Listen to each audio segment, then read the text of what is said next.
Loser by Jerry Spinelli. Chapter 3. Win. Sooner or later the let-loose sidewalk pups will cross the streets. Running, they will run into each other, and sooner or later, as surely as noses drip downward, it will no longer be enough to merely run. They must run against something, against each other. It's their instinct. "Let's race!" one will shout, and they race. From trash can to corner, from stop sign to mail truck.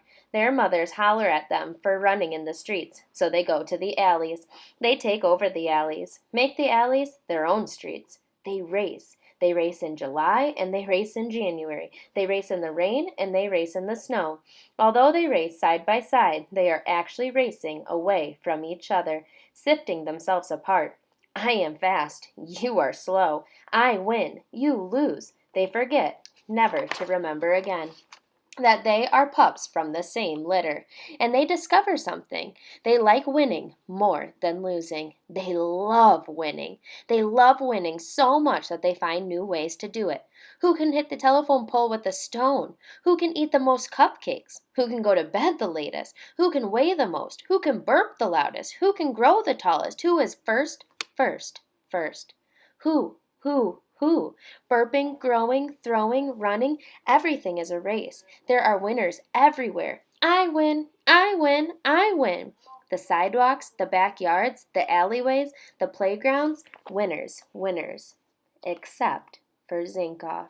Zinkoff never wins, but Zinkoff doesn't notice. Neither do the other pups. Not yet. Chapter 4. Zinkoff's First Day. Zinkoff gets in trouble his first day of school. In fact, before he even gets to school, he's in trouble with his mother.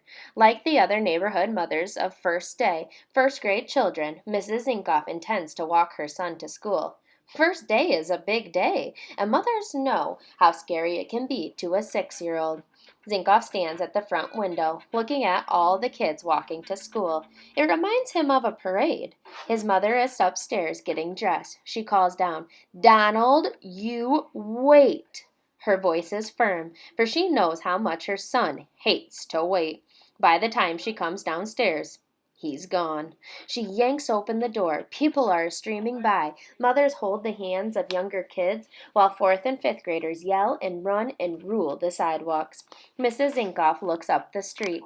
In distance, she sees the long neck of a giraffe poking above the crowd, hurrying along with the others. It's him. Must be him. He loves his giraffe hat. His dad bought it for him at the zoo. If she has told him once, she has told him 50 times, do not wear it to school. The school is only 3 blocks away. He will be there before she can catch him. With a sigh of surrender, she goes back into the house. The first grade teacher stands at the doorway as her new pupils arrive.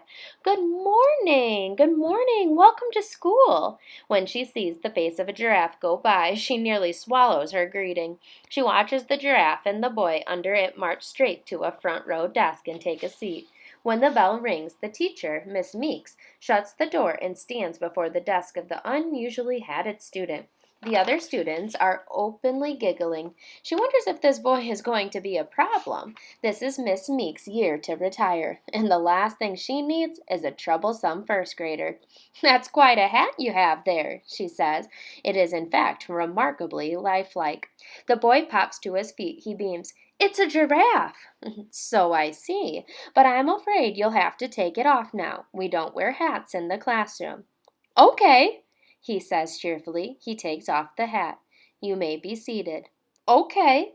He seems agreeable enough. Perhaps he will not be troublesome after all. Now she has to tell him that he cannot keep the hat with him. She hopes he won't break out bawling. First graders can be so unpredictable. You never know what might set them off. She tells him. She keeps an eye on his lower lip to see if it will quiver. It does not. Instead, he pops to his feet again and brightly chirps, "Yes, ma'am," and hands the hat to her. "Yes, ma'am. Where did that come from?" She smiles and whispers, "Thank you. Down now." He whispers back, "Yes, ma'am." 26 heads turn to follow her as she carries the 3-foot hat to the cubbyholes at the back of the room. She labeled the cubbies the day before, and now she suddenly realizes she doesn't know which one belongs to the boy. She turns. "What's your name, young man?" He jumps to attention and belts at full voice, "Zinkoff!" She has to turn her face to keep from laughing out loud. In all her 30 years of teaching, she has never known a student to announce himself or herself in such a manner. She turns back to him and gives a slight bow, which somehow seems to be called for. "Thank you. And no need to shout, Mr. Zinkoff. Do you have a first name?"